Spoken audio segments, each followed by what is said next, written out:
नमस्कार जीवनदान ग्रुपमध्ये खरोखरच आज आपल्या सांगली जिल्ह्यामध्ये मिरज या ठिकाणी भोसले हॉस्पिटल येथे जीवनदानची पहिली योजना जी जय जीवनदान। मी सुनीता व्यंकटेश मुटेकोल।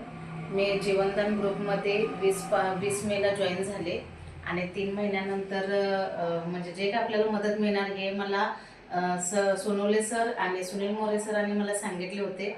आणि या दरम्यान माझ्या मिस्टरांना अटॅक आला आणि मी सोनवले सरांना आणि मोरे सरांना कॉल केला। त्याने हॉस्पिटलमध्ये आले आणि त्याने सर्व परिस्थिती बघितली आणि मला जे काही त्याने मला सांगितले होते 3 महिन्यानंतर मदत मिळणार 15,000 आणि ते मदत मला मिळाली। त्याबद्दल मी जीवनदान ग्रुपचे मनापासून आभार मानते।